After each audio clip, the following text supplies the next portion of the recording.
Hello everyone. In this video we are going to discuss the process of transcription. इससे पहले वाले video में हम पढ़ चुके हैं कि ट्रांसक्रिप्शन होता क्या है। डीएनए से आरएनए का बनना, इसको हम कहते हैं ट्रांसक्रिप्शन। ट्रांसक्रिप्शन के अंदर मेनली 4 स्टेप्स इन्वॉल्व होते हैं जो कि प्रोकैरियोट और यूकैरियोट दोनों के अंदर कॉमन होते हैं। 4th स्टेप सिर्फ यूकैरियोट्स के अंदर होता है, बाकी 3 जो स्टेप्स हैं वो दोनों के अंदर सेम होते हैं। कौन कौन से स्टेप्स हैं, let's see. The very first step is initiation, then elongation, then termination. Initiation means the process of transcription started. Elongation means जो आरएनए चेन बन रही है उसका इलोंगेट होना, और टर्मिनेशन मीन्स जो आरएनए चेन बन रही थी उसका जो सिंथेसिस है वो स्टॉप हो जाना। उसके बाद यूकैरियोट्स के केस में कुछ ट्रांसक्रिप्शनल पोस्ट ट्रांसक्रिप्शनल चेंजेस होते हैं, जो कि आरएनए बना है एमआरएनए उसके अंदर कुछ चेंजेस आते हैं जिनको हम कहते हैं पोस्ट ट्रांसक्रिप्शनल चेंजेस। अब हम सबसे पहला स्टेप देखते हैं कि सबसे पहला step that is initiation. Initiation के अंदर होता क्या है। इससे पहले वाले वीडियो में हम लोग पढ़ चुके हैं कि हमारे पास जो ट्रांसक्रिप्शन यूनिट होती है उसके 3 पार्ट होते हैं, promoter region, structural genes and terminator sequence.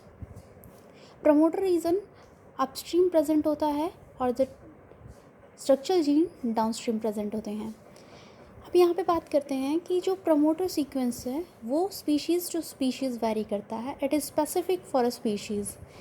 In case of eukaryotes -25 के ऊपर एक टाटा बॉक्स होता है जो कि कंसेंसस सीक्वेंस है। कंसेंसस सीक्वेंस का मतलब है it is not always TA ये जो TA का सीक्वेंस है इसमें A और T की पोजीशंस वेरी कर सकती है। ये एक रैंडमली सीक्वेंस लिया गया है।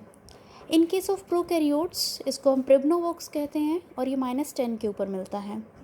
जो स्टार्ट साइट है उसको हम 1 से कंसीडर करते हैं और उससे पहले के जो सीक्वेंस होते हैं उसको माइनस में और उसके बाद के सीक्वेंसेस को प्लस में, जो न्यूक्लियोटाइड सीक्वेंसेस हैं उनको प्लस में शो करते हैं। यहाँ से ट्रांसक्रिप्शन स्टार्ट होगा। तो in case of prokaryotes promoter that is Pribnow box is present at the -10 position and recognition site, मतलब आरएनए पॉलीमरेज जो है वो प्रमोटर के साथ साथ एक रिकग्निशन साइट को भी आइडेंटिफाई करेगा और फिर बाइंड करेगा प्रमोटर रीजन के ऊपर। उसके बाद ही वहाँ पर जो आरएनए सिंथेसिस है वो स्टार्ट होगा। तो रिकग्निशन साइट जो है वो -35 के ऊपर प्रेजेंट होता है। In case of eukaryotes promoter region जो है वो -25 पे प्रेजेंट होता है और रिकग्निशन सीक्वेंस जो है वो -40 एंड -1110 के ऊपर प्रेजेंट होता है।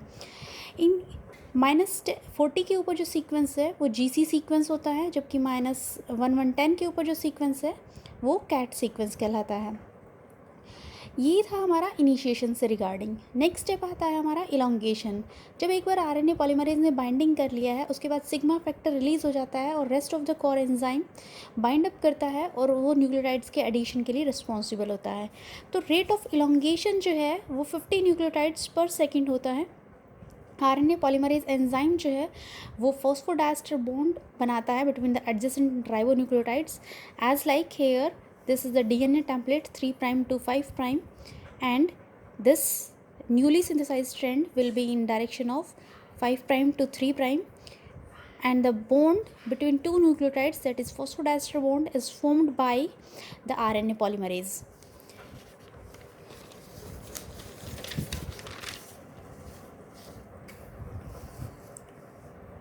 Sigma factor separated out and the core enzyme move along the antisense strand till it reaches to the terminator sequence. RNA polymerase जो है वो इसके ऊपर तब तक मूव करता रहेगा जब तक उसको terminator sequence नहीं मिल जाता है। Then elongation requires the bivalent ions like the magnesium ion और manganese ions. इस elongation के प्रोसेस के लिए जो न्यूक्लियोटाइड एडिशन है उसके लिए हमें कुछ आयंस की रिक्वायरमेंट होती है। वो आयंस हो सकते हैं मैग्नीशियम आयन और मैग्नीज आयंस। थर्ड जो स्टेप है that is termination step. Termination can be of 2 type, it can be rho dependent और it can be rho independent. Rho एक प्रोटीन होता है, एक प्रोसेस ये होता है टर्मिनेशन का कि रो प्रोटीन बाइंड करेगा उसके बाद जो है टर्मिनेशन हो जाएगा। दूसरा है कि रो प्रोटीन बाइंड नहीं करेगा और ये जो प्रोसेस है टर्मिनेशन का ये कहलाएगा रो इंडिपेंडेंट। रो इंडिपेंडेंट के अंदर एक बहुत कॉमन जो प्रोसेस है that is here loop structure.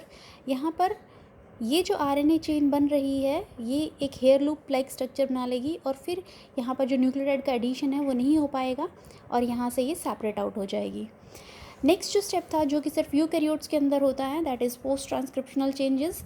और ये जो चेंजेस हैं ये यूकैरियोट्स के लिए यूनिक फीचर शो करते हैं।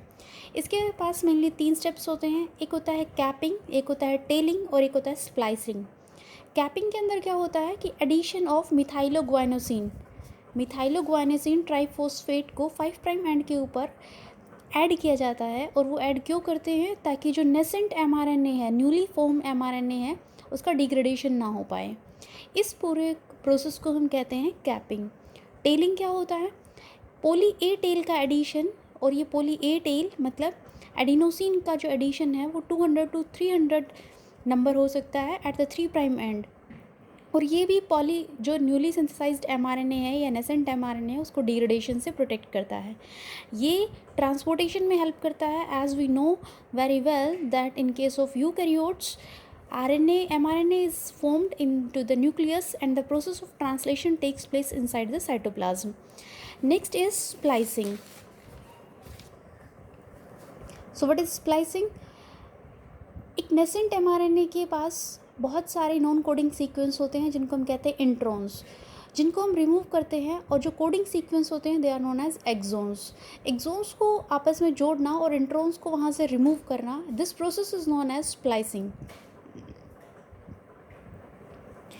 यहाँ पर शो किया जा रहा है कि GUAG एक इंट्रॉन है, यहाँ पर एक GUAG इंट्रॉन है, बीच में एक एक्सोन है। तो इन दोनों इंट्रॉन्स को रिमूव करके जो दो डिफरेंट हैं एक्सोन्स उनको ज्वाइन किया गया है।